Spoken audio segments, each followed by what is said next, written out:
One,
What is going on? Episode 3 of the Overtime Sports Show podcast. As always, I'm Greg Gross, joined here with my co-host Dan O'Brien. Got a great show teed up for you today. Dan, how we doing? Oh, we're doing spectacular. Number 3, third time's a charm. I think we got it down like Pat. We're ready to rock and roll in this mother. As Gregory said, we got a special show, and we're just going to make it happen. I love it. We're getting better at this. I think each week, we're not pros, as we've said several times, but I think we've got a good thing here, and it's getting better and better every week. Like you said, we got a great show. We got a special guest that's going to join us. We'll recap some NFL action as we usually like to lead off with. Definitely go through the college scene, talk some MLB. We made some predictions last week. We got NHL and NBA that we're going to touch on a little bit when those seasons get underway tonight, actually, for the NHL, and the NBA will be soon. But we do have a special friend of the program, Jordan Lyda, will be joining us probably in 15, 20 minutes or so and get his thoughts on sports tourism and all the good things he's doing over in the Orlando, Florida area. But I do want to lead out with, I mentioned last week that I was fortunate enough to see the Giants and the Dolphins in person this weekend. Had a fantastic time there. Unfortunately, didn't get the result I was looking for. Giants, I think we kind of all could have predicted what was going to happen. Giants obviously banged up, still missing a couple key pieces in Barkley and to their O-line. They made it interesting a little bit. Had an awesome 100-yard run back. I was behind the end zone to witness that and take it to the house. So there was some moments where I could actually stand up and cheer, which was great. Got to take part in the tailgating scene, which was nice. This was my first time at Hard Rock Stadium. And for anybody out there listening, if you haven't been to the stadium and you get the opportunity, definitely go. The stadium is great. I don't know exactly how old it is. I think it's 30 or so. It's definitely up there. I know it's gone through a bunch of name changes over the years, but you wouldn't know that by looking at it. It's in a pretty good part of town. It's not difficult to get to. We had no trouble. The actual experience before the game, parking and whatnot, it wasn't outrageous. We got there early enough and didn't have trouble getting into the stadium and where we sat. Again, anybody that's been there knows what the stadium looks like. Before the game started, I was a little worried about the weather. Dan, you're here in Florida. You're a little north of me, and even though we're in October, it's still pretty hot here. And I was a little worried about what the weather was going to be like. 1:00 game, the sun just beating down on you. But fortunately, most of the stadium has an overhang in the top level, and I'll tell you, that kept the sun out for the majority of the game. We did not get direct sun for probably 3/4 plus, which was amazing.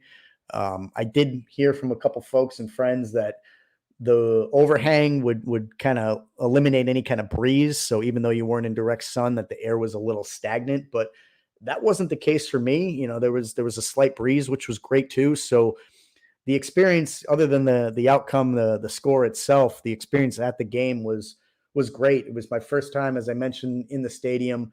And I really, really enjoyed it. The ticket prices, especially with Miami being good, and all the New Yorkers and the transplants that are in that area could really jack up the price. But it was relatively affordable and definitely an experience. But I did want to talk about one thing, Dan. I mentioned this to you briefly, and this is just kind of a PSA for me. And I want your thoughts on this when I'm done. But one thing I noticed probably in the third quarter of the game, obviously, there's been drinks flowing for a lot of people. You go there to have a good time and unwind.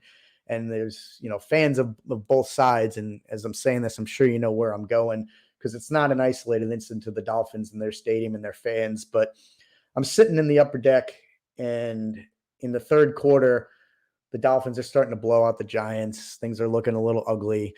Dolphins are gloating a little bit. The Giants fans are not feeling good. And words start to be exchanged between a Giants fan and a Dolphins fan, sitting literally right next to myself, my father, and my brother, who I went to the game with. And you could tell things were starting to get uncomfortable and heated, to the point where the Dolphins fan sitting next to us stands up, and is just clamoring away at the Giants fan behind us.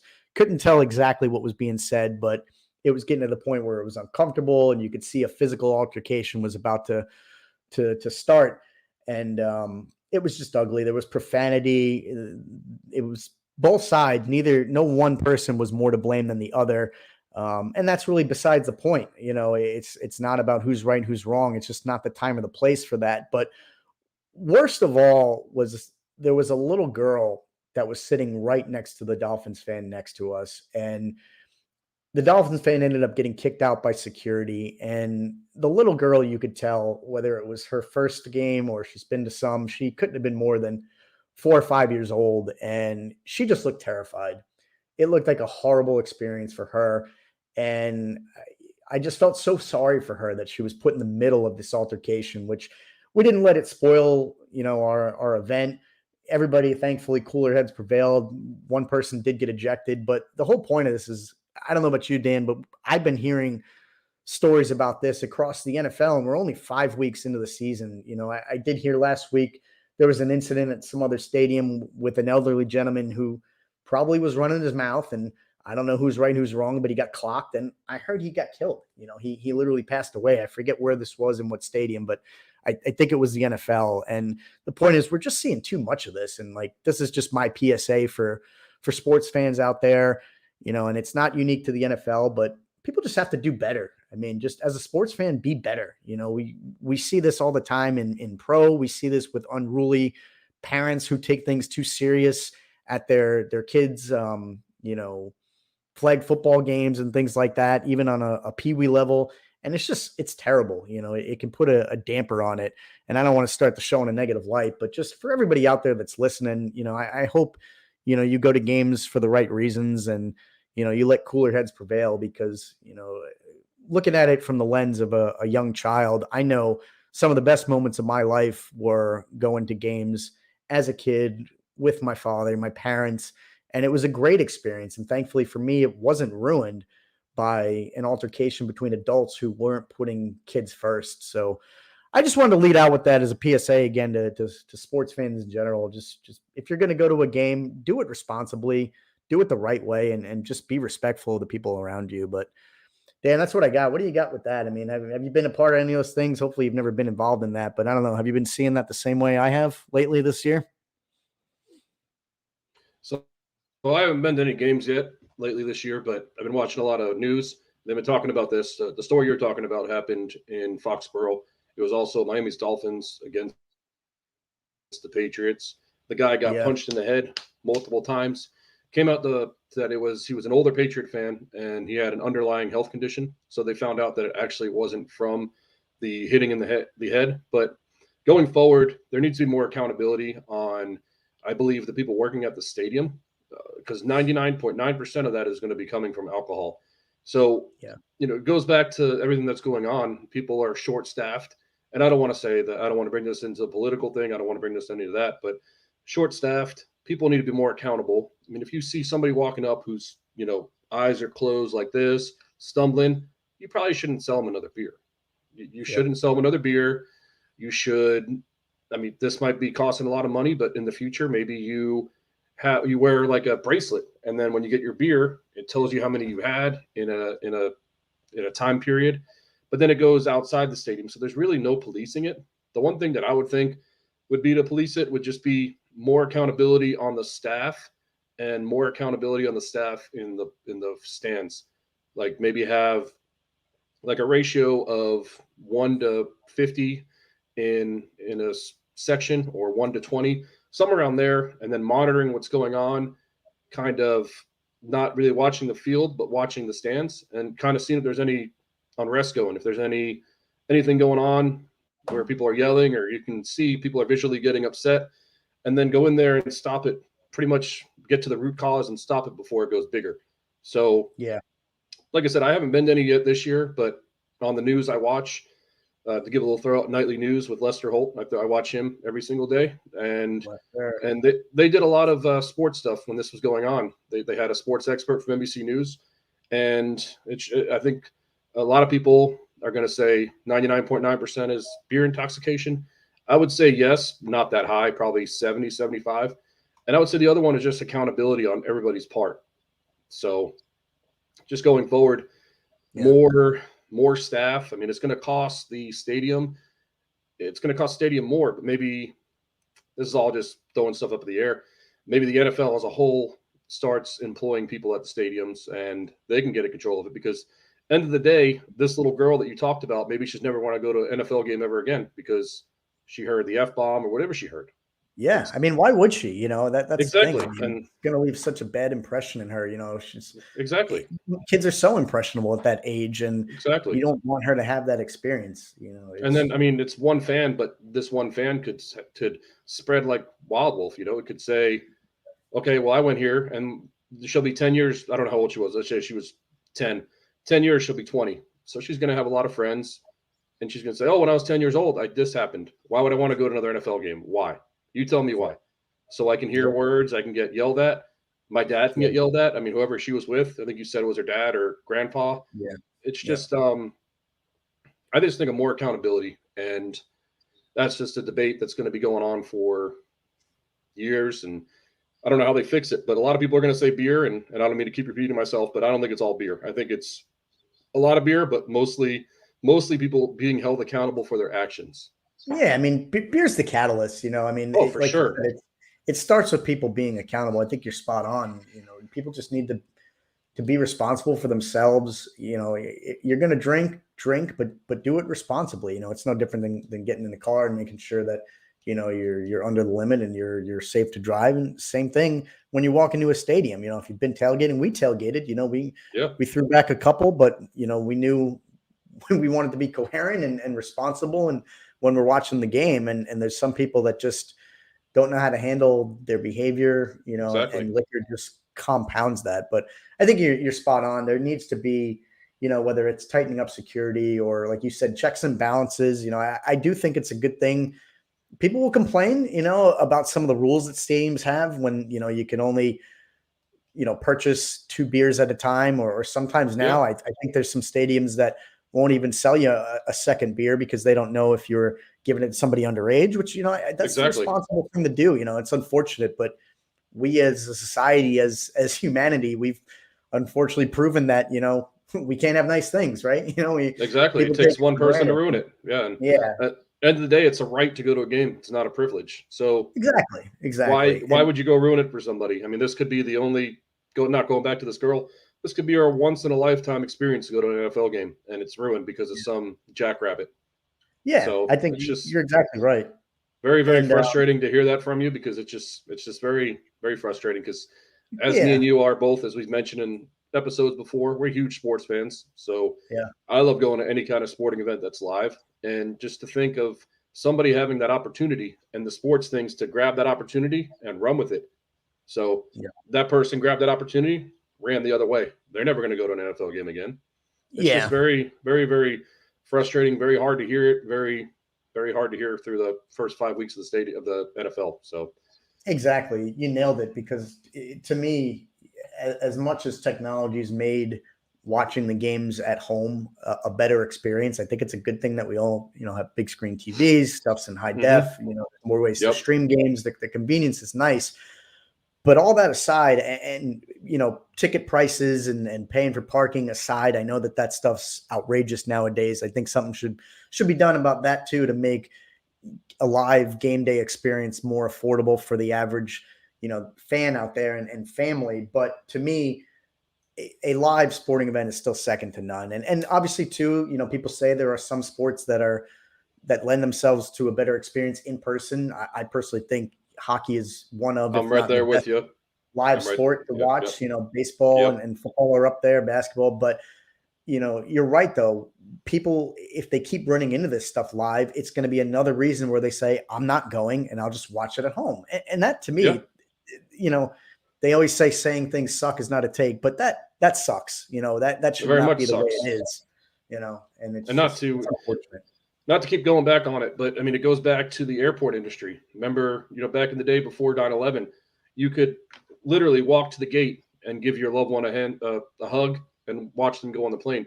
Not to say that the security is better per se, but 9/11, now all you can do is pretty much drop them out the front and then drop them off and say, okay, have a good trip.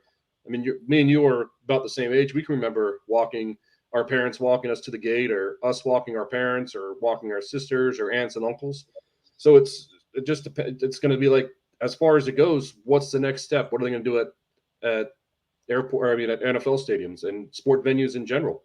Are they going to say no beer at all, or 1 beer per hour, or go with like an electronic system? Like I said, it just goes back to accountability, and it goes back to people just being good people. That's the end of the day. Just be a good person. It's not hard. Just exactly. That's why I said about your fan. Be passionate about your fandom. Be passionate about your team, but don't be a freaking jackrabbit. So it's just very, very frustrating to hear that happened to you, because, like I said, I've been hearing a lot of stuff on the nightly news that I watch every day. So it's just very, very frustrating. Yeah. And one more thing, we've made this a long segment, but I'm glad we have, and I'm glad you have some thoughts on it. I knew you would, because I do think it's important. We all love sports, but we want the experience to be enjoyable and good for everybody. Yeah. And we're both fans of teams that are out of our market, and me being a Devils fan, I have attended games on the road. I've been in the Flyers Stadium in Philly. Everybody knows what their fans are like. Oh, yeah. And I fully expect, the ribbing. I wear my jersey. I wear it proudly, even on the road.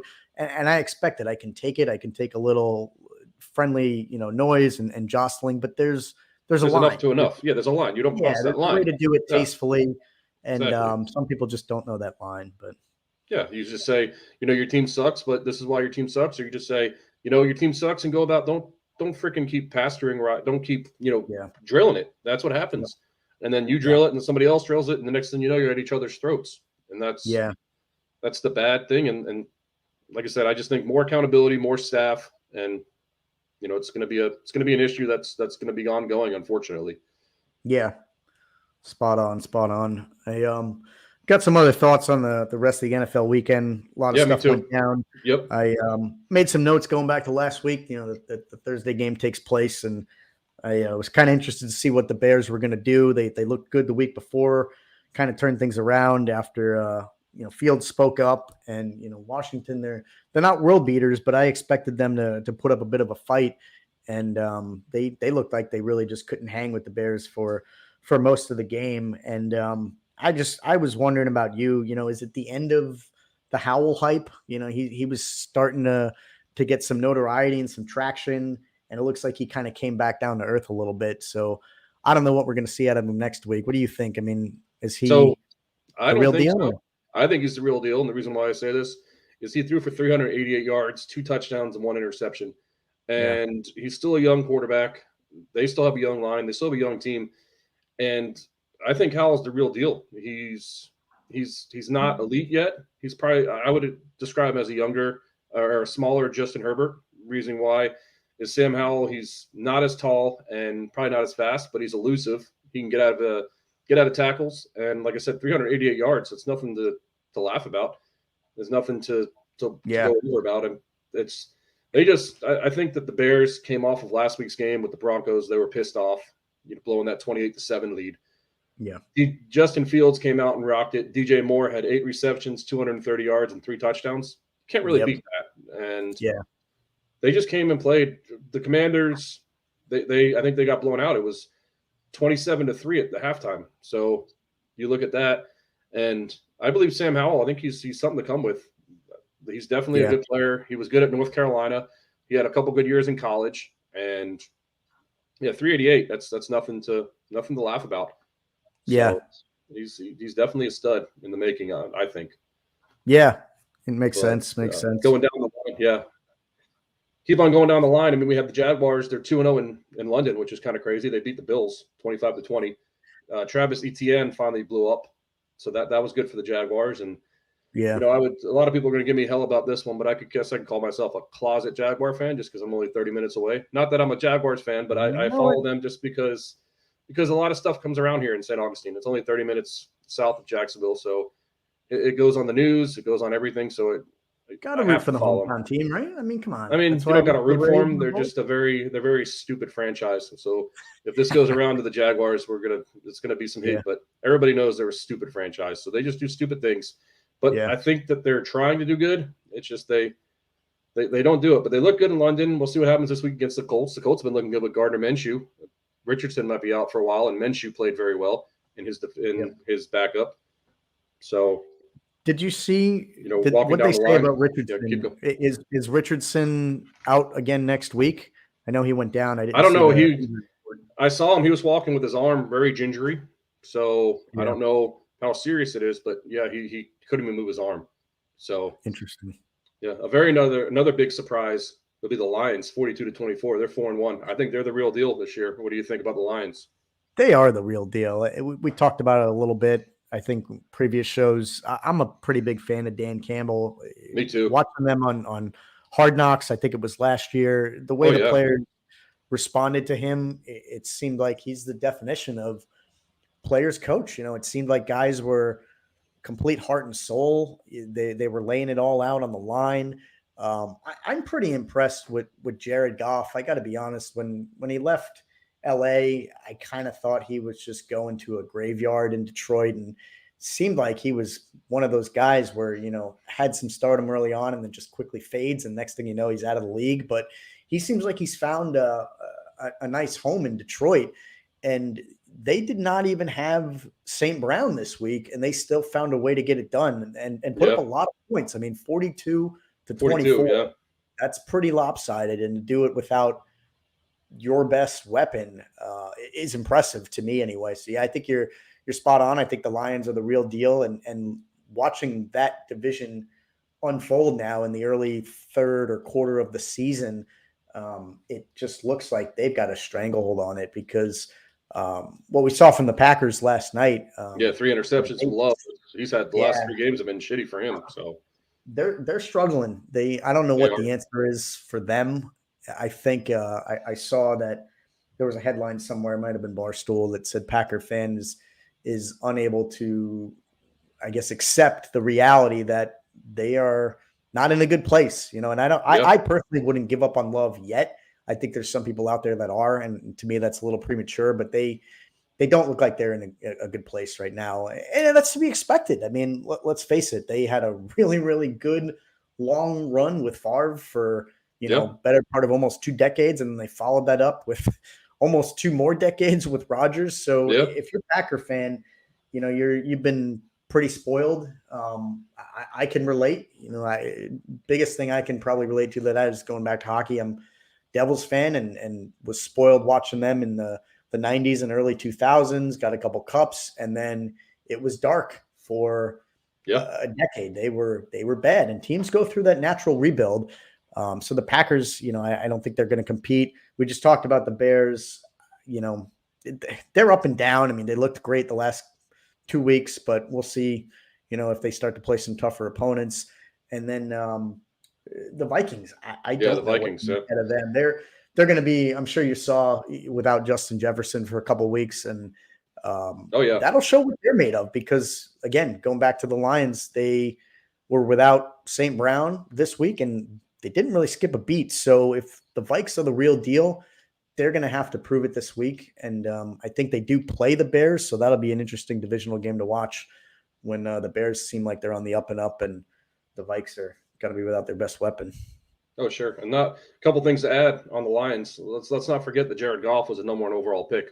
So going back to when he was number one overall pick, I mean that's nothing to laugh about, nothing to look over. He was a number one overall pick. He brought his team to the Super Bowl, and he's a good player. He had a streak of, I want to say, 150 attempts without interception. He was a top 5. So he's a good player. He's a number one overall pick, and nothing to look over. The Vikings, a cool stat about the Vikings, maybe not a cool stat for Vikings fans, but all of their losses have been within 1 touchdown, 1 score. So that shows that they're competing. Didn't they do that last year? Didn't they win like yeah. No, didn't the Vikings win all of their games by a touchdown or something crazy like that? Yeah, so now the table is turned. So it's just very interesting stat. Yeah. So yeah, they keep them close. And then finally, not to go too much into the last week, but I think the Bengals might have finally woken up. They played the Cardinals. Obviously, everybody knows who the Cardinals are, but looking at the stats, Jamar Chase, 15 catches, 192 yards, and 3 touchdowns. He finally woke up. So we'll see if that's going to launch them for the rest of the year. But waking them up is a scary little piece because Burrow and Chase, I mean, you saw they did a lot the first 2 years of their career together. And this year, that was his first big game of the year. Yeah, that's another interesting division. Oh, for sure, right. definitely. Like, what a day that Chase had, and you kind of think Burrow maybe he's fully healthy. I wasn't sure if it was just him and the injury he was dealing with. It looked to me like they had some other troubles and some holes on their team, but they looked good. And the division, it's almost a mirror image kind of to me of the Lions division that we just talked about, because if you look at the other competition, I don't know what to make of the Browns. I don't see them competing. Watson's still not around. With Ford filling in for Chubb, they don't look like they're competing for much. The Steelers, to me, as Jekyll and Hyde as it gets, we talk a lot about Mike Tomlin, the streak he has, never having a losing season. Kenny Pickens sometimes looks good, other times he doesn't.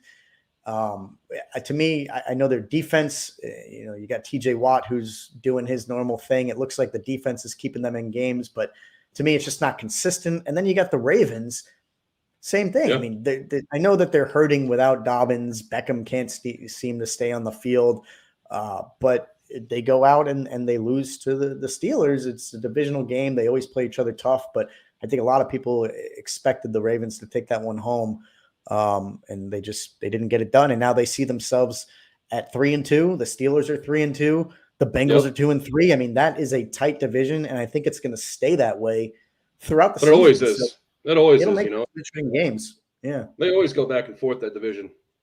Yeah. Because they got good teams in that division. They got hard-nosed defenses. So I think that's a great division. And one other interesting stat that I saw, the Jets played the Broncos, and Breece Hall, 22 carries, 177 yards.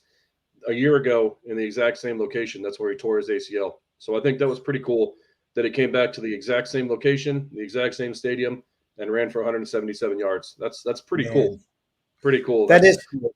Yeah, that's pretty cool. As a Breece Hall fantasy owner, I'm happy to hear that maybe he got that monkey off his back. I started him this week and was potentially regretting that decision a little bit early on, but I was driving home through Alligator Alley, home from the game, and when I think I saw him rip that 70-yard run and boosted it up. So I think they're going to be leaning on him a lot. With Wilson still very much a wild card at quarterback, I think they're going to go heavy with Breece. They brought in Dalvin Cook, and I think he's there just as an in-case insurance option, maybe a veteran presence to share some of the workload. But I think it's pretty clear that Breece has recovered from his injury, it seems, fully, and that they're going to give him the lion's share of the touches there. And I think it'll continue to be a run-heavy offense there for the Jets moving forward. Yep, and then coming out of it, 2 studs teams, Niners and Eagles. They look really good. I'm not sure if you saw that. Niners game when you got home. But the Niners, they looked unbelievable. 42-10 against the Cowboys, who haven't let up more than 41 points in their first 4 games. So you think about that stat. Let up 41 points in the first 4 games and then 42 to the Niners. What a crazy stat.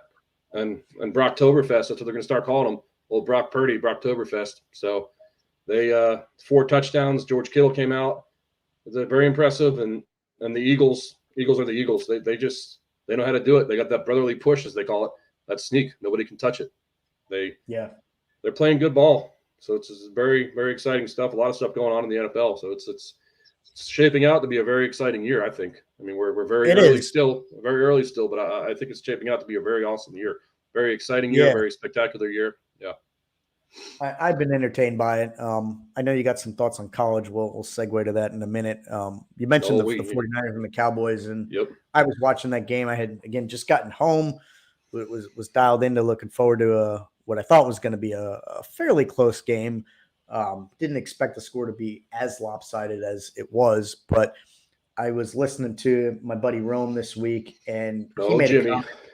Yeah, Jimmy made a comment. He and I are usually in lockstep on a lot of things. I idolize the guy in so many ways, but he mentioned something about it. It was a must-have game for the Cowboys. And I don't know if that was his words or he was quoting somebody, but somebody out there said it was a must-have. And I'm sitting there thinking to myself, in what way was that a must-have? I mean, they were 3-1. They were 3-1. Why was it a must-have? Yeah, it doesn't make any sense to me. You know, the 49ers are the measuring stick, I think, in the NFL, and they've proven that over the first 5 weeks, beating a tough opponent this week. But yeah, must-have, I just don't agree with at all. You know, the season is young. Dallas is not competing with anybody in their division other than the Eagles. The Giants and the Commanders are not going to, I don't think, be a big threat. Nope. And you look around the rest of the conference, I still think the Cowboys are positioned for the long haul and will probably be sniffing the playoffs when the season comes to a close.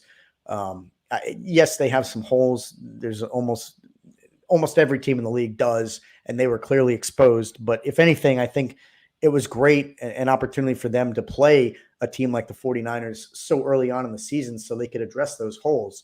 You know, we know a guy like Jerry Jones has so much pride in his team, and even though he's the owner, I mean, we're not going to kid ourselves. I mean, he runs the show there. You know, as much as Mike McCarthy might have that head coach title, Jerry's not going to be happy with the way they got embarrassed, because they did. They got embarrassed. You know, I think a lot of people expected it to be closer, but a must-have game, I don't think it was that at all. There's plenty of time for the Cowboys to right the ship. And again, this is coming from a Giants fan. I don't like admitting these things, but I accept reality, and I do think the Cowboys are gonna right the ship and will be in contention as the season moves along. For sure. One crazy stat about that 49ers, my man Brocktoberfest, he's actually 10-0. He's never lost in the regular season. So yeah, really I'm a huge stat. fan of Brock. Yeah, Brocktoberfest. We're gonna start making jerseys for him and hats and shirts. Brocktoberfest, my dude. Yeah, 10-0 in the regular season. I think it's pretty impressive. It is. I'm a big fan of Brock. He just looks extremely poised and composed when he's under center. It doesn't look like he gets rattled, and you know, he probably does have an above average offensive line, and that matters a lot. But considering his age, what's at stake, he just looks like he doesn't rattle easily. And when I watch teams and quarterbacks, that's something that always sticks out to me, as a guy who's able to handle the pressure, is able to handle big moments, and so far he looks like the real deal. It's impressive. Yeah, cool stat too. Brock Purdy and Breece Hall, they both started 4 years at Iowa State. Not sure if you realize that, but they were both quarterback and running back at Iowa State for 4 years. Wow. So that kind of tells you about that program, kind of tells you about those players. So they were around for a long time. I don't know if you realize that, but it's also a cool stat that would just come to my head. So no, I didn't. That's pretty wild. Yeah, Brocktoberfest. Let's get the word out. Brocktoberfest, man. My man. I love it. I'm a fan. I am too. Well, let's jump gears over to college. I know you got some thoughts. I caught a couple games this weekend. I got a couple thoughts, probably not the same games, but I know you got something on your mind. What you got for me? All right. So if anybody remembers, last week we kind of gave you the floor with the Giants. I kind of want to take the floor this week with my Notre Dame Fighting Irish. As everybody knows, a lot of Notre Dame Fighting Irish haters, they're out there. So I heard it in text messages. I heard it from people. We lost to Louisville on the road. Louisville was the number 25 seed. We were the number 10 seed. They were 5-0. We were 5-1.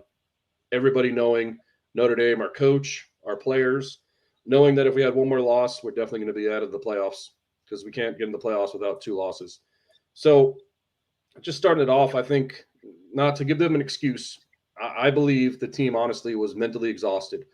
We coming off the Ohio State game where we lost in the last seconds, coming off, then going straight to Duke, another night game at Duke, winning on the last series, and then another night game in Louisville. And Louisville came to play, man. We just, I want to say that we were exhausted. That's not an excuse.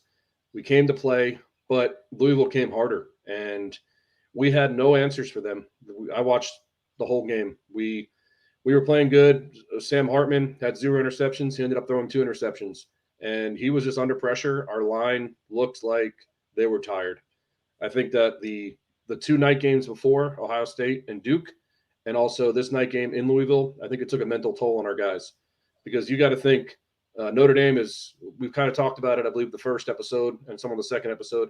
It's not a school where people get in for easily. That's a high academic school.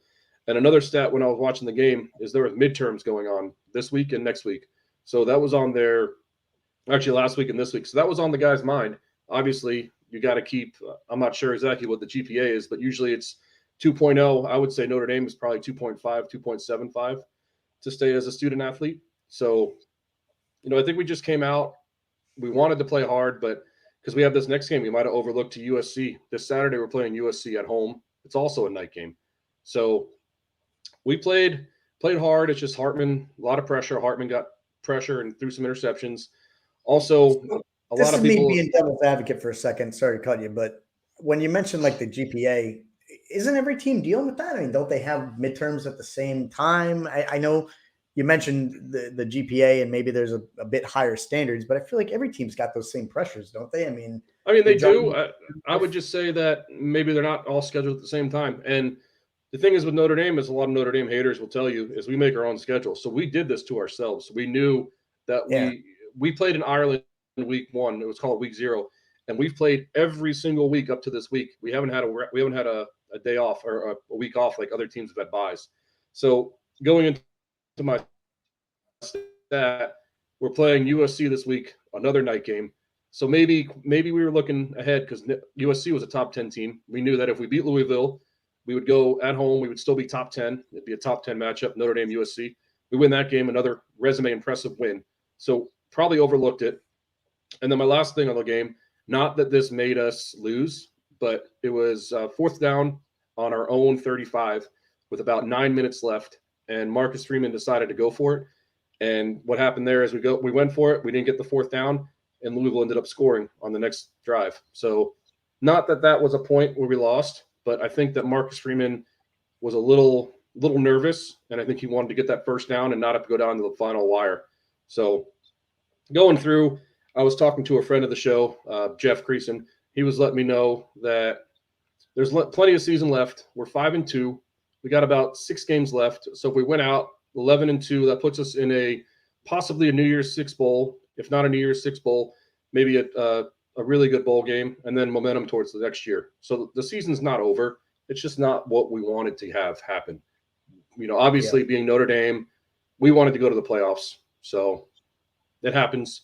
But the good thing for us is, and I don't know if I mentioned this yet or you were aware of it, next year the playoff goes from 4 to 12 teams. So you can afford to have 1 or 2 losses, maybe even 3 losses, depending on what your resume is on teams you won and teams you beat. So that's my closing argument on the Irish. Always going to be my Irish, and we're going to upset USC this week. I'm calling it right now. So we're going to beat them. That's what I'm looking at. I'm looking at the schedule now, and I'm we're going to beat them. 2 losses put you in a big hole, but you don't think there's any chance if they somehow upset USC that they move back into good graces, that it's probably a done deal? It's not a done deal. I mean, the thing that needs to happen is all the teams in front of us have to lose, obviously. And another big game this week is Washington versus Oregon. Yeah. So one of those teams are going to lose. So there's another loss. Mm-hmm. And then if we beat USC, there's another loss. Oklahoma just beat Texas, so that's a huge win for Oklahoma. They're going to play each other again in the Big 12 championship. So could be a loss with Texas, another loss with Oklahoma. And there's still time to play. I mean, the SEC is the SEC. Alabama is still hanging around. They have the SEC championship. Also, ACC championship, they play the top 2 teams in the ACC. So Florida State is going to be playing either Miami, even though Miami had a stupid loss this week. I don't know if you saw that one, but we can touch on that real quick. They're going to be playing Miami or North Carolina, and Miami with the loss, just to get down on that. I don't know if you saw it, but they were in position to win. All they had to do was kneel the ball, and they hand the ball off, and the guy fumbled, and Georgia Tech came back and scored and win. So I saw it, and that was what I wanted to talk about. Yeah. You know, again, I'm much more of a fan and knowledgeable with the NFL than I am college, but I'm coming around and starting to pay more attention. And at the end of the day, it's football, and I just I'm sitting there wondering, what the hell was that? I mean, that is one of the more that was one of the dumbest plays I've ever seen in watching sports. Completely tone deaf, no situational awareness at all. And I'm sitting there wondering, I mean, who's it on? Is it the quarterback? Is it the head coach? Is it both? I mean, I don't understand it. I don't know. Is it a fireable offense? I mean, you're going to be, this entire week, here it is Tuesday. It's a topic of conversation. Oh, yeah. On everybody's minds. No one's going to forget that anytime soon. And no athletic director, whoever's in charge of these programs, it's not going to sit well with them. So I don't know how you get past something like that. It just looks like you're not paying attention. You don't have your finger on the pulse of the game. That to me is just mind boggling. I couldn't believe what I saw. I mean, 0 timeouts. All you got to do is kneel the ball. That's all you have to do. 0 timeouts. I don't know why they don't. So that falls on Coach Cristobal, Mario Cristobal. It falls on the head coach, not on anybody else with the head coach. Do you think it was just a total brain fart moment, or were they subliminally or subconsciously, whatever the word is, maybe trying to prove something? I mean, I don't understand it. Or was it just a complete brain fart senior kind of moment? I mean, a little bit of both. They were 19-point favorites, so I don't know if that puts into effect. I mean, they were only up 2017, I believe. So, being 19-point favorites, maybe that goes in the coach's head, maybe it doesn't. And Georgia Tech was not ranked. Miami was ranked. They were home. They should have won the game easily. So a lot of effects came into it. But just think about it. You're a head football coach. All you have to do is kneel the ball. 0 timeouts left for the other team. Kneel the ball, and you get the win. So it could have been an ego thing because they didn't want to lose. They wanted to beat them better than they thought they would. A lot of things go on the resume, like I mentioned earlier. They wanted maybe an impressive win. So just very, very stupid on his part. Yeah. I'm looking at the recaps and the rankings now, and I'm curious your thoughts. Georgia, I think the last episode of the week before, as college was in its infancy this year, I was mentioning that it seemed like this year I was very much interested and invested because there was a lot of parity. And now as we're sitting here, I think 5-6 weeks in, looking at the rankings, it seems like maybe things are kind of coming back to normal, so to speak. I look at Georgia, still number 1. People were kind of questioning whether or not they're the same, if Michigan deserved to be 1. They really took care of business against Kentucky. I saw some highlights for that. Brock Bowers, man, they killed Kentucky. That guy is incredible. They just destroyed Kentucky. Michigan took care of business against Minnesota. I mean, 52-10. It's lopsided. So I think that the top 4, Ohio State, Penn State seems like they're climbing a little bit. I think it's starting to round out a little bit, and the teams that we maybe expected to be in that top 5, top 6 are solidifying themselves. But, we're getting close to the halfway point. How do you see the back half of the season shaping out? Do you see any surprises squeaking in, or you think the top 4 is what we're looking at today? So I think I mentioned this last show. Penn State plays Michigan, and they also play Ohio State. So those could be 2 losses for anybody. And then also everybody knows Thanksgiving Day weekend is when Michigan plays Ohio State. So there's that right there. Washington and Oregon are going to take care of each other. I don't think there's going to be much of a surprise. Notre Dame might come up just because obviously I love Notre Dame, so we're not going anywhere. we're going to upset USC, and then USC is number 10. So that'll probably put us around 14 or 15. And like I said, there's going to be some team games in here. I mean, there's only 1, 2, 3, 4, 5, 6, 7, 8, 9, 10, 11 undefeated teams. 2 play this week. And then, like I said, Penn State plays Ohio State and Michigan. So we're probably going to be looking at 5 or 6 undefeated teams. And as I mentioned before, Oklahoma is going to be playing Texas at the Big 12 championship. So Texas is going to want to be coming for Oklahoma after this past weekend. So I don't see many surprises, but as I also mentioned, people are going to be taking each other out. So it's just really just seeing what happens. It's going to be a very interesting finish because the schedule's there for all these teams to kind of beat up on each other. Yeah. Yeah, it's going to be an interesting back half of the season. Like I said, I think the teams we're looking at now are kind of solidifying themselves, but I'm going to be dialed in and watching to see if there's anybody that's squeak in kind of last we'll get minute. you. We're getting you in there. That's right. We're getting you in there. That's right. Yes, sir. We're still efforting Jordan Lyda, who should be with us shortly, but we can turn our focus. We got him. It says we got somebody watching us, so that might be our boy. You see the little thing up there? I do see it. He's an audience member. Let's get him in this mother. There's one live view, but he's not a guest. Okay. So we're efforting him. Let's do a little break and let's see if we can get him in for the next segment. I think this is a good breaking point. I think we've got some solid conversation going. What are your thoughts? I agree. We'll take a break and we'll be back in a few. Yep.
All right, we're back at it. Yes, we are. As promised, we are joined by a friend of the program, somebody who's worked in the sports business for 15 plus years. He's worked for some incredible programs, organizations, including the Jacksonville Jaguars. He's worked for the University of North Florida, IMG Academy here in Bradenton, with the UCF Knights. And for the past 6 years, he's been manager for sports, tourism, and development in Seminole County. Jordan Lida is our guest. Jordan, Also how a we Flagler doing, my College man? alumni. Flagler College alumni. Don't forget that shit. Boys. How we doing, my friend? Oh, you're muted. Come on, man. Amateur Oh, hour. We try to bring him in. No, now you're muted This again. is what he does. Now it shows you're muted. You need some IT help, Jordan. This is a silent film. So while Jordan tries to get his microphone working, we'll tell you we laid out his resume, and it's pretty impressive. He knows the sports industry like none Forgot other. to mention the Flagler College alumni. But he does not. We did forget to mention that he does not know technology. So we we apologize for that. Jordan, hit the settings button, and you should be able to set your microphone. The hat looks good, though. I like the hat. I like the shirt. Little Orlando's theme we're going here. Orlando City, Orlando Magic. And Jordan, Dan's repping you too. You know, he tried to help you out, but this is what you do to us. I mean, he's a gum chewer. Are you doing your Pete Carroll impression right now? Chewing that gum? All right, we gotta walk you through this. And luckily for you, you know, we're early on in our podcasting venture, so I don't know that there's anybody seeing this live, but and we'll have to do some editing, I think.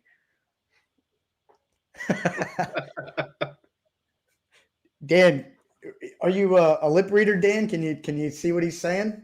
He's saying this is the best podcast he's ever been on before. Let's do this. Just sign it for us, Jordan. Can you sign? Interesting. So if you're in the web browser, Jordan, you might have to allow your microphone and camera in the top. Oh, he's calling me. We could do it old school. We could just get him on speaker. Yeah, I don't know what's going on here, boys. All right. Well, we can hear you now.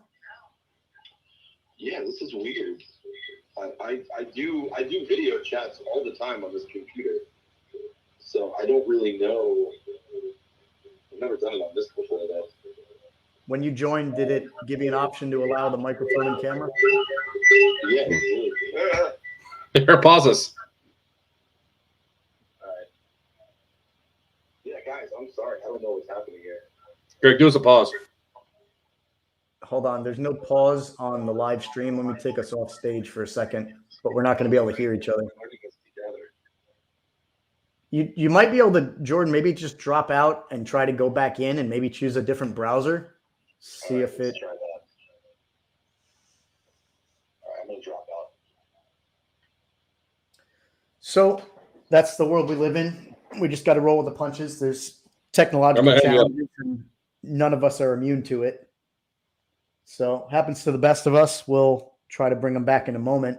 We were going to segue, I think, into baseball, so we can jump into that for just a quick second while we wait.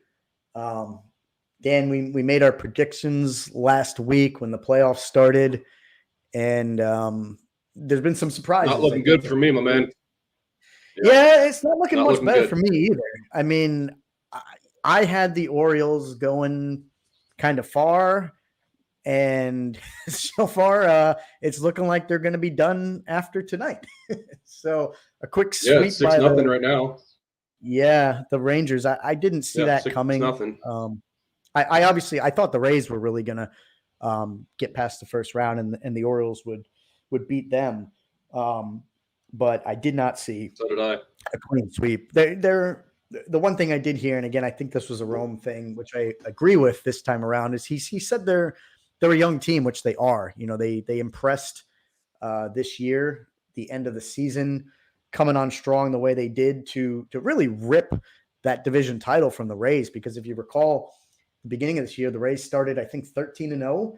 So, and they were pretty strong, but the O's came on at the end. And now I think they kind of just ran out of gas. So I think they'll be back next year. We talked about their payroll last week on the show and how low it is. I think this even lower than the Rays, the second lowest in the league. So they have a lot to hang their hat on. I think their team came through, but it looks like their run is about over.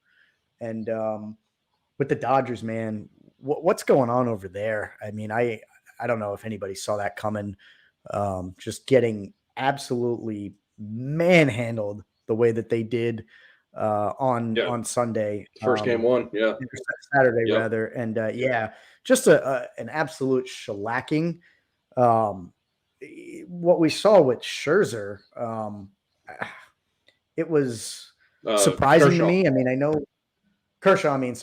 Kershaw. It's all good. It's all good.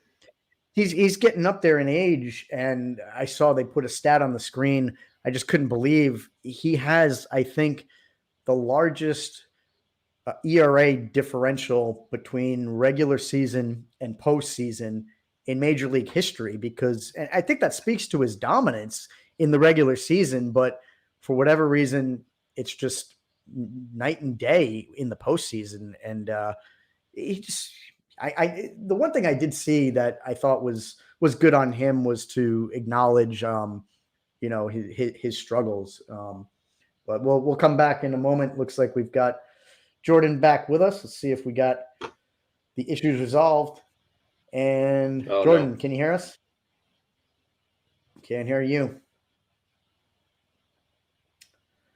All right, he's dropped out again. So we'll try it one more time, and we might have to. It's all good. Pick this up another time, but stay on topic with MLB. I mean, what stuck out to you this weekend? Any other games?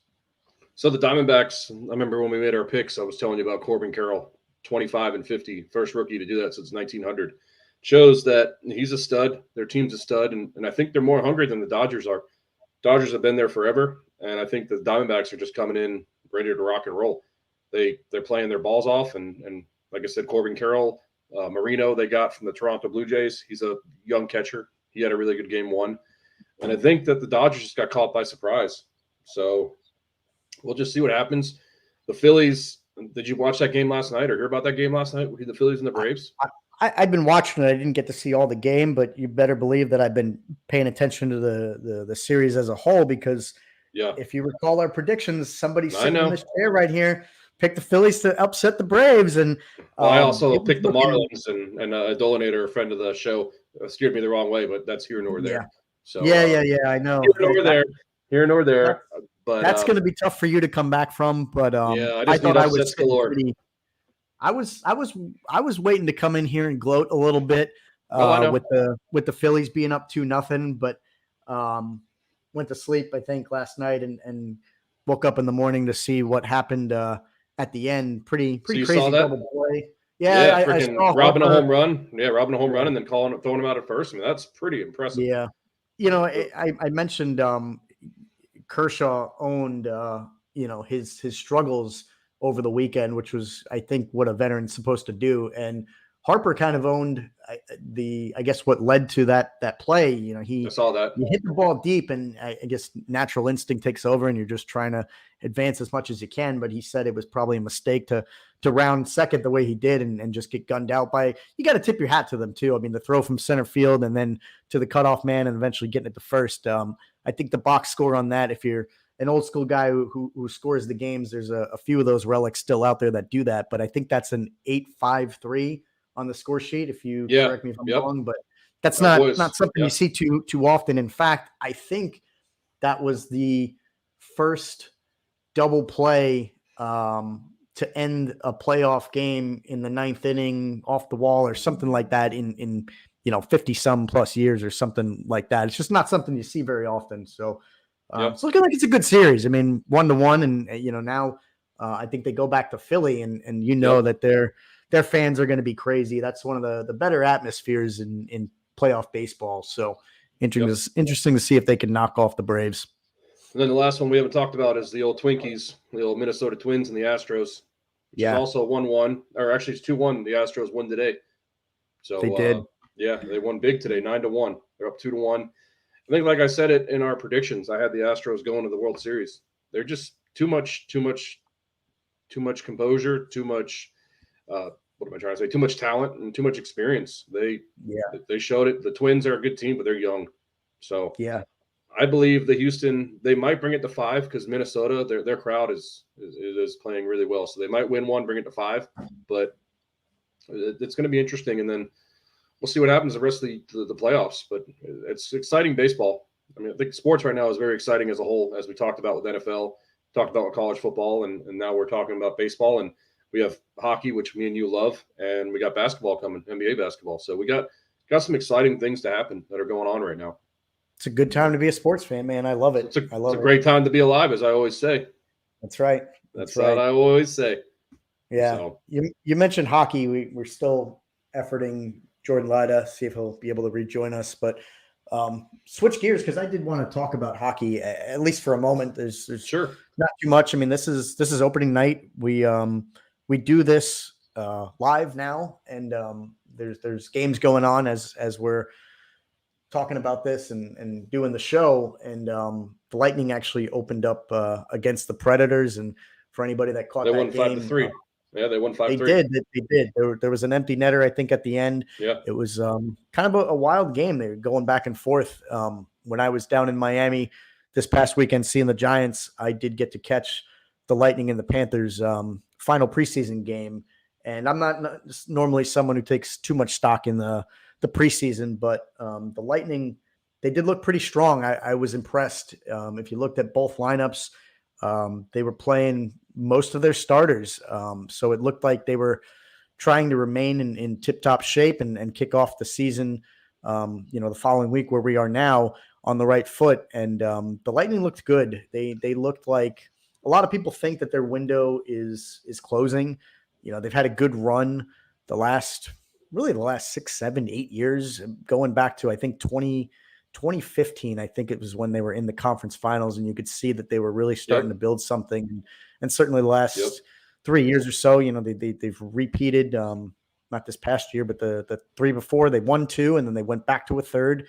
And it's been impressive. And a lot of people, I think, are saying that their window's closing, but I think they're still going to be around. You look at their roster, their lineup, they still have a pretty solid core. And yes, they're aging, but now they're solid veterans who know how to play. And we talked experience. About yeah, exactly. To me, that can take you really, really far, especially if you make it to the playoffs. It can take you even farther. So I think they're going to be around. I see them staying in contention. They are going to be without Andrei Vasilevsky in goal for probably the better part of 2 months. So that's going to be really interesting to see how that affects them.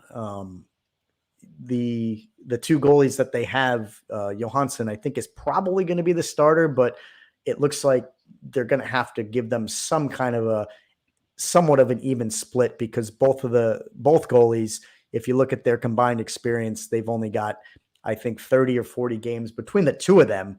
And when you compare that to a guy like Andrei Vasilevsky, who's just, he's the bar none the best goalie in the world right now. He has been for the last several years. And he's a guy who, kind of like someone who I've been spoiled of watching for years before he hung it up. Martin Brodeur was that guy who you could just lean on. And when the Devils were in their heyday, they didn't even need a backup. There was one year, I think Brodeur set the record and played in 79 out of 82 games. I mean, that's wild, ridiculous. And Vasi, it is. And Vasi's kind of one of those guys. It's not to that level, but they lean on him heavy. And as the rest of their core gets a little older, I think it's going to be interesting to see how much they really miss him for the opening 2 months of this season. But the Panthers looked good as well. When I got to watch them against the Lightning, they were no slouch. And if you look at their roster, they are still loaded with talent. You guys got guys like Sam Bennett and Tkachuk, Verhaeghe, Ekblad, Barkov. I mean, you can go on and on and on. Still got Bob as a goalie too, Bob. Yeah, Bobrovsky, he let in a couple on Saturday, but he's a veteran I think that they can still count on. And they've got his name's escaping me, but Spencer Knight as their he's young backup.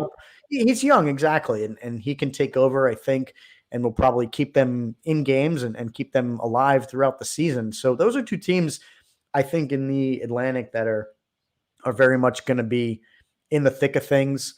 I fully expect Toronto to still be hanging around in there. I do think Boston is probably going to take a step back, losing guys like like Bergeron. That's a player that you just can't Yeah, replace. Bergeron was their captain. He You was. can't They're replace going to him at miss all. his. No, I you think really they're going to can't. miss Yeah. his leadership. He's a guy. He really does it all. He has a scorer's touch. He wins faceoffs. He plays defense. He back checks. He kills penalties. And again, that Yep. calming presence and leadership in the locker room. They're going to sorely miss him. I really think they will. They'll be breaking up that top line that was just so formidable for so many stupid seasons. good. So I Stupid expect them to take a step backwards. In our division, you and I are fans of the Devils and the Islanders. I don't want to jinx things. You and I have our favorite teams, and sometimes we're a little superstitious. We don't like to talk too much about them, but I think this could be the Devils' year. You guys are skilled. They, to me, look like, I mentioned this to another friend of the program, Eric Heatherly, this morning, that they have, in my opinion, the most complete team top to bottom, all around. They impressed me last year going as far as they did. I did expect them to make the playoffs last year. And then obviously beating the Rangers in round one was basically like Christmas for me. I mean, it doesn't get too much better than that. But they ran into a bit of a buzzsaw against Carolina, and but they had a great season last year, and then the acquisitions they made this year, getting Tyler Toffoli, he's rounding out their lineup in a big way. I think Luke Hughes is going to take a huge step on defense. It'll be interesting to see, how he fills out and plays with his brother Jack. But they have a very deep team. To me, especially in hockey, depth can win championships, and I think the Devils do have that. So I'm really, really excited for the season to begin. You got any thoughts on your Islanders, how you think you guys are going to do, or any other teams around the league? Yes, I got a couple thoughts I was going to go off of it. Going off of your Devils, it's going to be very interesting to see how Luke Hughes comes in and plays for the whole year with his team. Obviously, he came up last year. He was young. He only played in, 3 or 4 regular season games, right? Luke Hughes? Yeah. Yep. So it's going to be interesting with him. Yep, I agree with you. You guys are stacked, and you're young. You're stacked and you're young. So I think sky's the limit for the Devils. Going for my Islanders, we still have our core of players that went to back-to-back conference championships against the Lightning a couple years ago. And we have Barzal for a full year. He's healthy. So we still got Barzal. We still got Andres Lee. We still got your boy Matt Martin. We still got Cal Clutterbuck. And we got 2 of the best goalies in the league. Shesterkin, so we're making it happen. And I think as long as we stay healthy, I think that we are going to play very well. Last couple of years, hockey a little bit more than me, but I'm around on it. They were injured, as you can tell. They were injured, and I know a couple of years ago, remember they started about 15 games on the road. I think that screwed them up with that brand new arena. And then last year, not having Barzal for the whole year. Barzal's a playmaker. He's a top echelon fast skater and scorer. I mean, you can probably agree with that. He's a beast. Mm-hmm. So I think we'll be okay as long as we stay healthy. And then a couple interesting stats. It's going to be interesting to see what happens with the Penguins and the Capitals with their older stars. See what happens with Sidney Crosby and Malkin, and see what happens with Ovechkin. I mean, they're getting up and old. They're getting up in age. They're getting our age, which we're not old, but that's old for hockey players. And they came in when they were 18, 17 years old. Yeah. You know what I'm saying? So it's going to be very interesting with them. And then going over to the Western Conference, the new Connor Bedard. Everybody says that he's the next Connor McDavid, and it's going to be interesting to see what happens. And he's on the Blackhawks with a very young team, so we'll see how it's with the Blackhawks. And as you mentioned, the friend of the program, Eric Heatherly, I call him Weatherly. We'll get him on the show and we'll explain that bad boy. But long story short, I think they're a young team. They're going to be good. And final thing I want to say about hockey is we'll see what happens with the Oilers.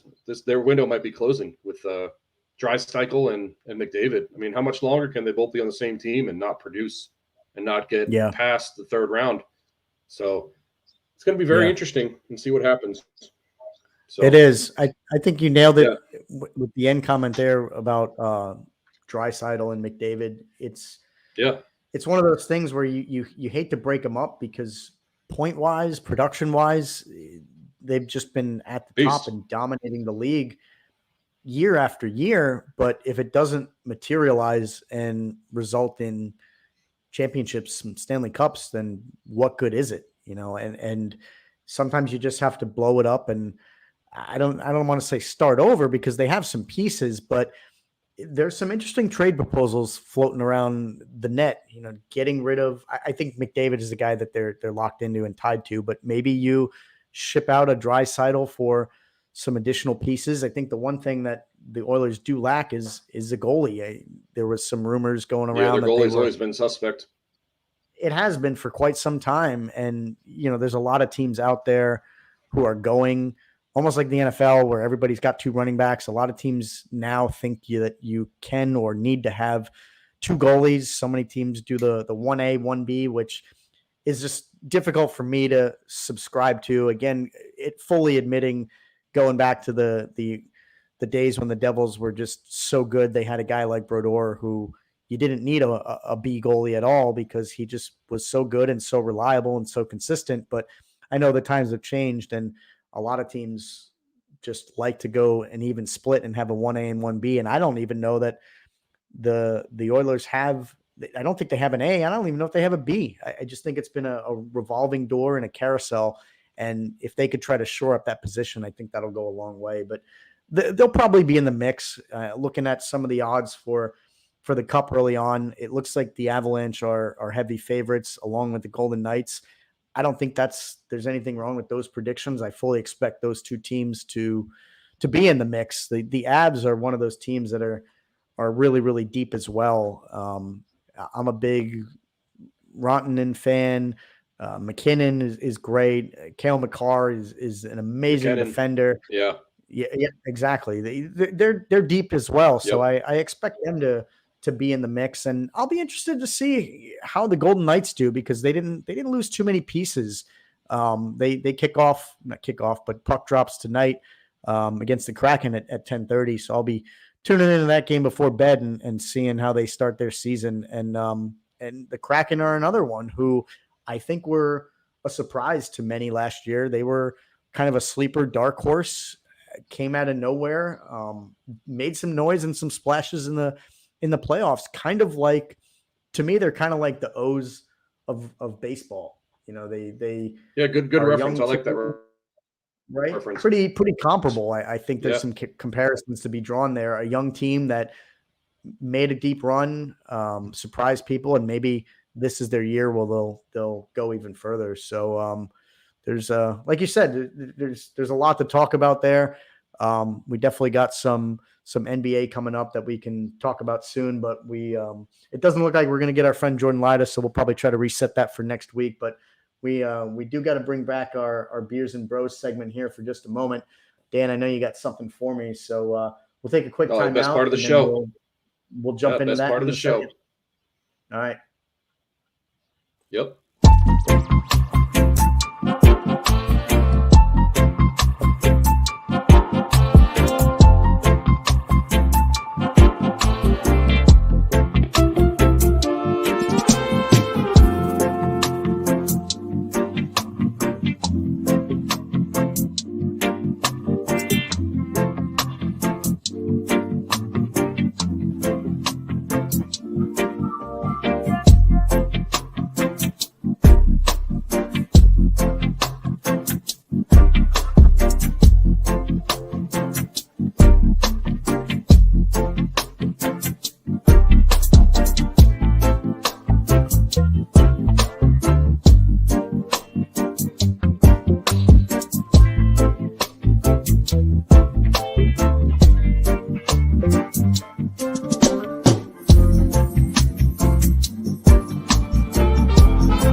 This old Chevy on the side of the road, start a party underneath the stars. It's always beer drinking weather out here.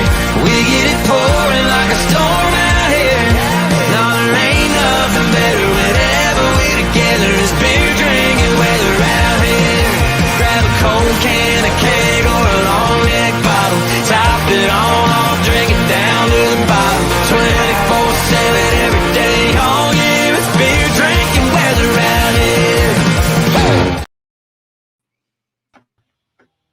Beer drinking weather out here. My favorite segment of the show. My man, are you ready for this? It is the best. It is the best section of the show. I will give you that, my friend. Yeah. But right. besides we go that, we're trying to make this, one of the fans, with the fans, we want to get some comments. That song, man, it's a rough one. We're not freaking out in the woods. We're not out in the freaking country. We're in regular old town. Around. No, Man, it's not I was going to hoping happen. to bring you around.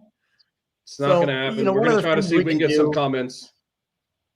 Exactly. I want to poll the listeners. I want to poll the audience. I think you're going to get some rebuttal from country fans. I mean, I think people are vibing on that. No, it's just no, me. Man. It's a little too slow, a little too country.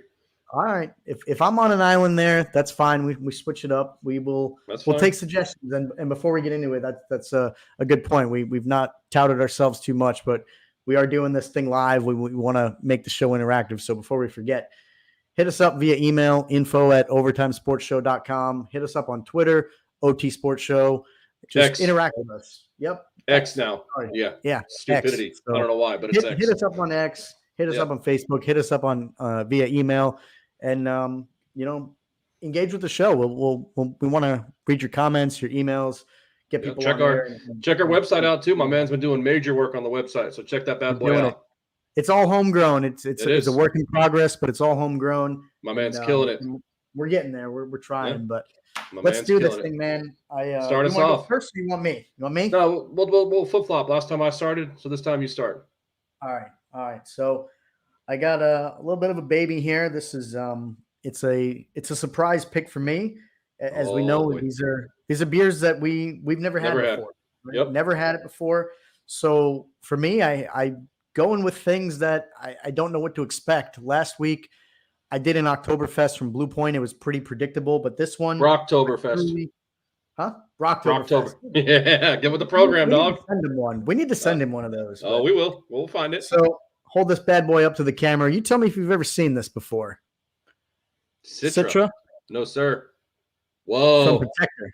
That's pretty cool. And if you see it, organic citrus juice? Citra Juicy Deepa. Is that Deepa? What? You know what that is? double IPA. I know exactly what that is. Okay. I did that for you, my man. Don't be trying me with the beer knowledge. You know I know my shit. So the listeners are probably going to find out by now. We've mentioned it a couple times, but I'm not a big IPA fan. I'm not. No, I have my taste. I could drink just about anything, and that's why I'm doing this. But I think you were the one who told me try a certain kind of IPA. I think you said hazy IPA, but this is a double. Very similar. Yep. I'm going to give it a go. So let's see if you improved on your pour. Yeah, we'll see. I blame the can. Last week was not my best showing, and I do blame the can a little bit, but I own it. It was not a good pour. Before I crack open, let's hear about it. Let's hear about it. Yeah, so it's a double IPA. What stood out to me was the logo on the can is pretty cool. That's pretty cool. From I guess Punisher, right? It's Protector is the name. It looks like the Punisher logo, I guess, but it says Protector on it. But it says on the bottom of the can, 8% alcohol. That of course drew me to it. But it's a veteran-owned business, and that's cool. Just serious note, for the show, I got a soft spot for veterans. I think so many people do. Everybody does. So any opportunity, even something as simple as grabbing a single beer off the shelf, supporting a veteran-owned business is important to me. So that's one of the reasons why I grabbed it. I like the can. I don't know exactly what the color is going to be on the back. It says organic Citra and organic mosaic hops. That's the type of hops that you do. It's going to be very hoppy, very hoppy. Yep, I expect it to be, but I'm gonna give it a go. It does say organic superior Pilsen malt, organic Carapils malt. I don't know how to pronounce it, and organic rolled oats. So it's going to be interesting. I expect a lot of flavors to come out at me, and we'll give it the old college try here. All right, let's see. Give yourself a pep talk. 45 degrees. Oh, geez, here we go again. Give it a second. Oh, man. Give it a second. You want a good head of foam on your beer. Yeah, That's- you that's gnarly. want 15 inches? I might have to start drinking this from the can. Maybe You it's want- my glass. I mean, you want 15 inches of head? I guess so. Maybe it's my glass, but it's coming back. Give it a second. I am. Gotta give I you gotta shit go to- when I can give you shit. The beer pouring school 101. Just come to the AUG any time of the week. We'll get you But it's coming. You can see the color. It's kind of Move your- golden. Move your It, finger. Oh yeah, I can see. Yeah, it's a little bit of hazy. You can see how it's hazy because it's unfiltered. That's why it looks very cloudy. That's the unfilteredness. All right. Well, I'm going to give it a taste and let Yeah. you know that the double IPA scares me. No, Not going man, to be open. Not going to lie. It's How's it probably smell? going to leave a bitter taste in my mouth, but here it goes.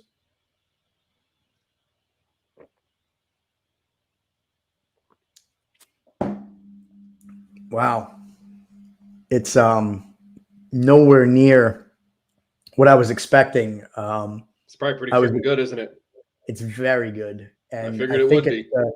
It's the citrusy, I guess. It's Yep. it is not. It doesn't taste hoppy to me at all. It doesn't taste bitter, which is what I guess I just naturally associate IPAs. So many of them I've had, breweries around here, local beers. I've steered away from them over the years because they're just always so bitter to me, and I don't enjoy that. But this one is actually really good. That first sip. Let me get Yeah, another try one. another here. one. How's the smell of it when you're done?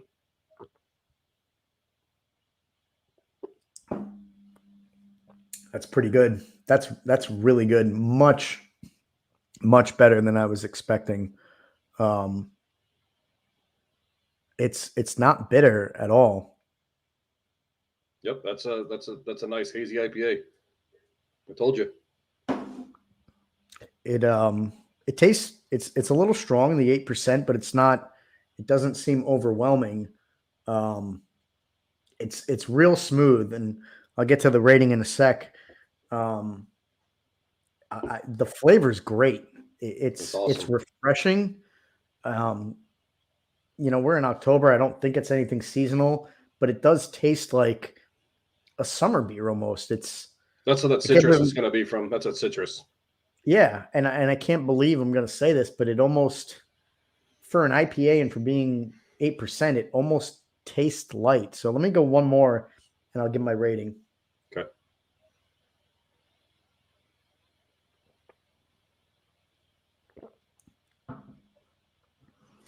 That's good. All right. That's real good. Whew. I got to be fair, Yeah.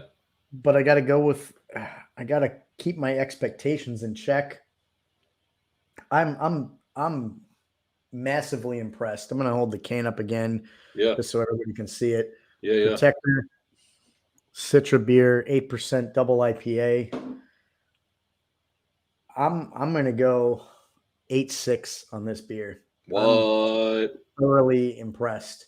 Dope. Thoroughly I like it. impressed. Like I would go as far as getting this again, which Nice. again is unheard of for me because, as you know, I'm just Oh, yeah. not been an IPA fan. Oh, yeah. But this was really, really good. All right. Well, without further ado, I got a real cool one. So this one, bad boy right here. It's called 21st Amendment Hell or High Water Watermelon Beer. It's a wheat beer brewed with watermelon. It's a seasonal, 4.9%. It is from San Francisco, I believe, California. Yeah, or San Leonardo, California. And take a look at this can. You can see it's got the Statue of Liberty. See it? Oh, I like that. And then it's Wow. got the Golden Gate Bridge. You can kind of see going this way. Sorry, wrong way. So you see the Golden Gate Bridge and then the watermelon I right like there. that. Yeah. Yeah, so I'm thinking this is going to be pretty tasty, and let's go ahead and open her up. But I'm excited for it. All right, you ready to take notes? Yes. Okay. I think it's the slow pour that I didn't do. No, sir. Check that bad boy out. Look at that. I like it. Look at that, dude. So 1 inch head of foam. That's what you need. the smell, you definitely get that watermelon on the smell. Definitely get the watermelon. And you can see the color. It's going to be a wheat beer. So let's give it a nice little sip. Wow. That's really delicious. That is so refreshing. Is it what you expected? It is what I expected. And I might get some shit on this one, but my first 2 beer reviews, they were probably a little bit inflated because of Stone Cold Steve Austin. So, the 8.3 and the 8.5, they were good beers. Probably a little inflation of like a 1.5 because of Stone Cold Steve Austin. Hey, So your scale's your scale. Don't let anybody. I know. But I would give this one an 8.5. And this is a beer that you could drink every single day, and it's super refreshing and ice cold. It is highly, highly recommended. I like it. Oh, wow. So you would get it again? I would get it again. I don't know if you're going to be able to find it because I believe it's a summer beer because it says, seasonal, 4.9%. But 21st Amendment, I'm going to look and see if I can find any other beers by 21st Amendment because I'm sure they got some other ones. And maybe we'll keep going with it because, a good brewery makes good beers, I like it. Yeah. So, yeah, you got to go. Exactly. If you find a good source, then go back to the well and see what else is out there. What did you say yours was from? Where was it from? Protector is the name, and they are from brewed and packaged by Protector Brewery, San Diego, California. So we both got California beers. Yep. They're doing something right out there, man. And my Stone Cold Steve Austin's were El Segundo Brewing from California also. So I've been on the California kick. They're doing something right out there. This thing I just noticed on the can has got a USA Beer Rating Silver 2020. Not quite sure what that means, but probably from a show, a reward show or something. Yep. Well, very cool. So on the description on the back says anything worth doing is worth overdoing. Our juicy double IPA uses a Pilsen malt base to ensure insane amounts of Citra and Mosaic hop flavors and aromas. We add small amounts of oats to stabilize the haze and mellow the high ABV for this special brew. Get some. Yeah, that's spot on their description because it is mellow for a double IPA. The hops and the aromas are definitely present, but not overwhelming. So cheers, my man. Yeah, cheers, brother. Let's get in there. Boom. So here, check this out. Another cool stat. I don't know if you're gonna be able to see, but look at behind it. It's got watermelons on a boat. You kind of see it. I do. Yep. And then the Statue of Liberty. She's eating a watermelon. I like it. Yeah. That's really cool. Props to the graphic design of that can. I think that's something I'm gonna take into consideration more moving forward. Like I said, with this bad boy, the can is what initially drew me to it. I saw Citra, I saw the logo, and I saw Bitter and Own. So I think when we continue to do our ratings, there's certainly points for taste, is what we're after, obviously, and the circumstances for when you drink a beer, whether it's seasonal, if it's a beer that we consider a pounding beer. But the can art, man, it's underrated, So we got some live feedback. We got Jenna Davis, Jordan's girlfriend. You guys were so great. I need to know how you were able to get this guy quiet, meaning Jordan. Good morning, Jordan. Jenna's welcome on the show anytime. In fact, I want to place a bet right now that Jenna would make it on the show before Jordan because he can't even seem to get a simple microphone right. So, Jenna, we love you. We can't wait to hear from you. You're welcome anytime. Anytime. You can give us a great aspect of EPL. Premier Soccer League because you're from England, so we'd love to hear your thoughts on soccer in England. Yeah, exactly. We need to come up with a honey-do list. Give Jordan some stuff to do, get him out of the house, so Jenna can spend some time with us and chat up some sports. So I love it. Hell yeah, good stuff, Jenna. Appreciate you. We appreciate you. So let's before we wrap this up for the day, let's kick it back to the NFL for a moment. Yep. We got to revisit our predictions. We've been doing this a couple weeks now. And we have our 3-1, both of us, right? I think we're both 3-1. I think we're both 3-1. Yep, we are 3-1. Last week, you took Houston with the points as your upset of the week. They just barely covered, but they did, so you get the win on that. Yep. And your lock was Eagles -4, and they ended up winning. I think by 7 or 8, by 9. Yep, exactly. Yep. So. 2-0 there, which is awesome. And I had New Orleans as my upset. They were getting 1.5, and we all know, I think, what happened in that game. We didn't get to talk too much about that. Maybe let's take 2 seconds to talk about that, because I think it's worth the conversation. It's interesting to me what the hell's going on in New England, because they were such a force for 20 years. And as we talked about, all teams go through rebuilds. All good things tend to come to an end.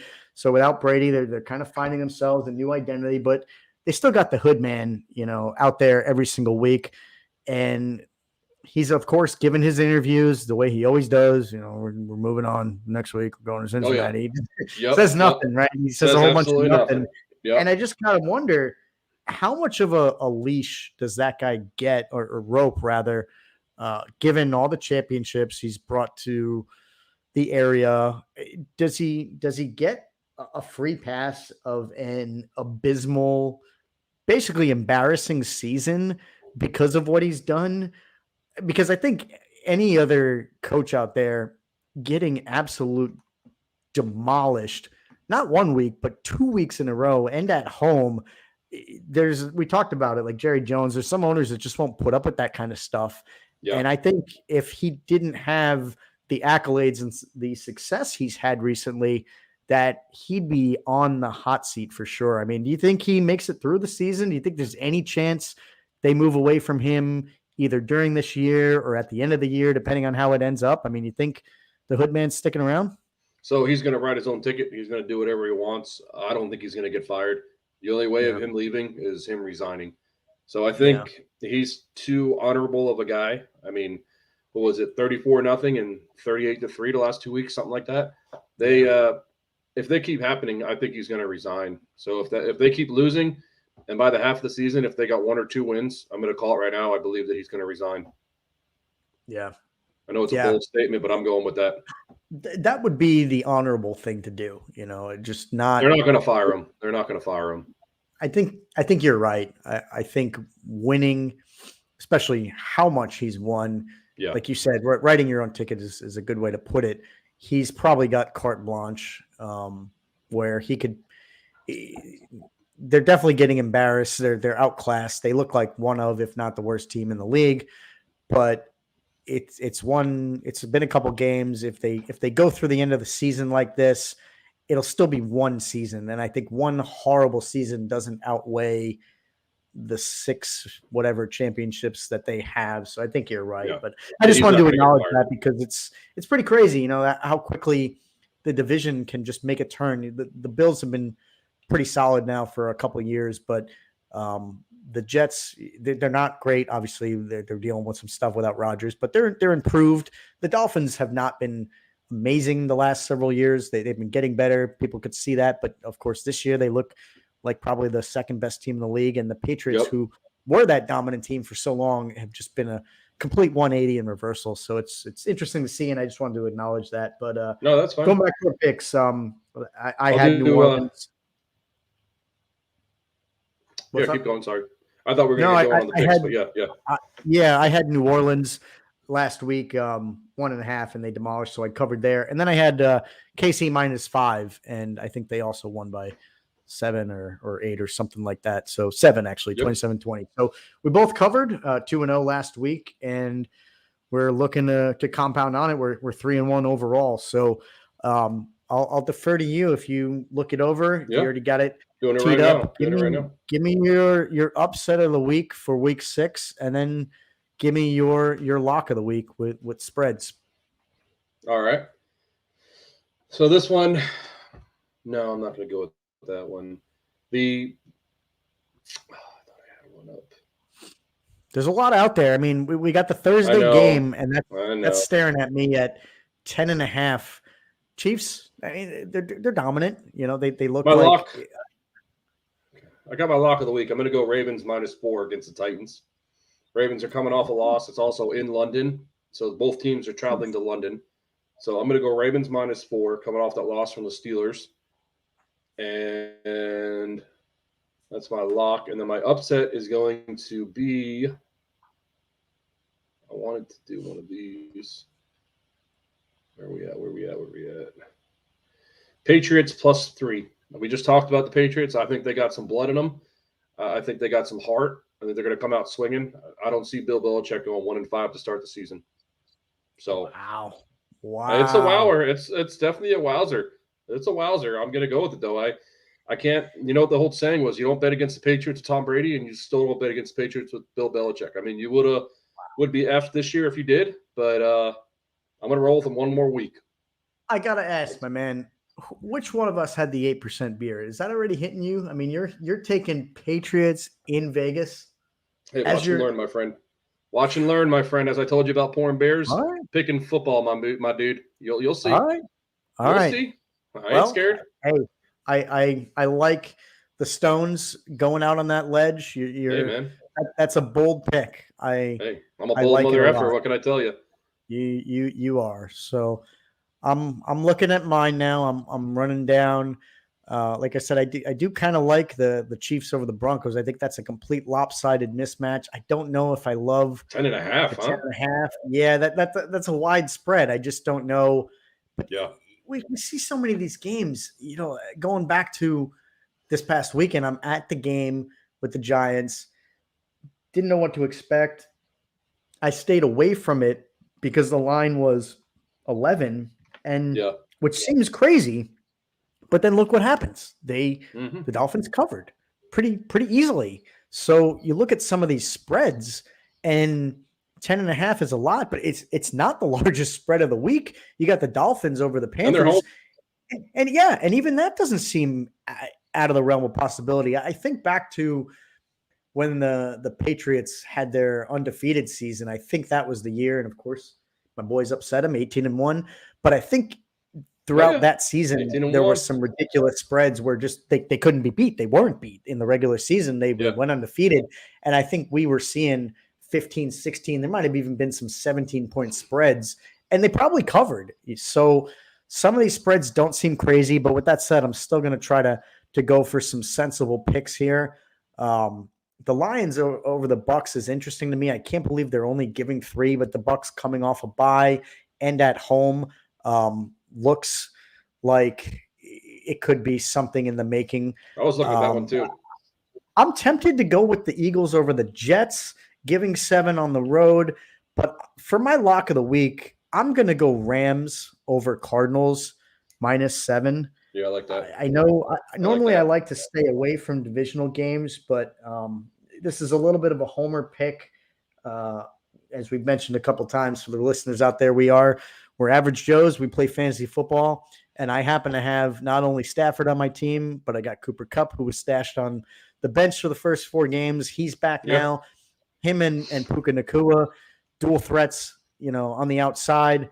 Stafford's got an arm. I think the Rams are headed in the right direction.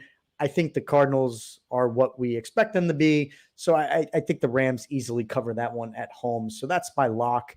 And then going to the upset, I'm inclined to go back some nuts, to the my dude. well. Let's see what you got. I almost want to go back and see what you got, my dude, because of how impressive they looked. The Jags also looked good this past week. I did not expect them to beat the Bills, so they scare me. But the Saints getting 1 at home against the Jags, I'm wondering if that's got upset in the making. Saints are playing the Texans. Saints are playing the Texans. I'm looking at the wrong week. You're right. I'm looking at the wrong week. Who do the Saints have this week? 8% hit who, huh? Yeah. The Saints must be on a bye this week. Nope, they are playing the Texans. Saints are playing the Texans. Yeah, not the Jets, not the Jags. I wish that they were, I can't pick the Texans. I just can't do it. But them, I'm surprised they're only getting 1. Why would they be getting 1? I mean, that doesn't make a whole lot of sense to me. Man, this is a tough week. I don't know. That's why I brought the Stones out, dude. That's why I brought the Stones out, dude. Looking at it now, my upset of the week is going to be the Bears getting. I have 2.5, and I wanted to mention this. We have to make sure we're looking at the same odds. Okay, I got 2.5. So I'm going Bears 2.5. I fully expect. We're sitting here on a Tuesday night. I fully expect that line to change by the end of the week. Me too. Because Me too. Justin Jefferson's out. I I think you still maybe favor the Vikings, but I think the Bears, that's got to go down to almost a pick 'em or at least one. That line's got to move. So I'm taking it while I have it. Bears plus 2.5 for my upset. So that's fine. We're 3-1, my man, and we got some differences this weekend. So we'll bring it back next week and see what we got. But it's been another good show, my man. I love chopping it up with you. Love it. Awesome content. We didn't get to bring on our friend of the program, Jordan Lyda, but we'll try to run that back with him next week and talk about things going on in the Orlando area, what he's doing to bring sports and tourism to that area. It'll be a good conversation. So try to run that back. But bunch of good content. Beer segment was another success. Make sure you if you don't already have some, visit your local store. I'll be doing the same. Probably take another trip back to actually I might even go to some local breweries, but Total Wine was my source last time, so might hit that up again. So we'll go to ABC Liquor. ABC Liquor is a good spot. You know, any of the local breweries in my area are good spots. So we'll keep the beer segment going. We'll probably get another song, I think, to tee that segment up. I know you're not a fan of what we got now, but garbage song. We'll figure it out. But my man, you're a pleasure as always. We've been doing it up good. Third show is in the books. Appreciate everybody out there who's been listening, supporting us. Our friends and family are aware of our journey now, and I know I speak for Dan when I say it means a lot to us for you guys supporting us, on this journey of whatever this becomes. But we're enjoying it. We hope you are too. And like we said, give us a like, give us a shout out, subscribe, help us out. Try to make this thing grow and see what it runs into. But we love you out there and appreciate you guys. Appreciate you. Yep. All right. Peace out. See you. Everybody come see the greatest show. Gather up all juggalos and roll. Come on. Everybody come see the greatest show. Gather up all juggalos and roll. Come on. Everybody come see the greatest show. Gather up all juggalos and roll. Come on. Everybody come see the greatest show. Come on. Everybody come, everybody come, everybody. Everybody come see the greatest show. Gather up all juggalos and roll.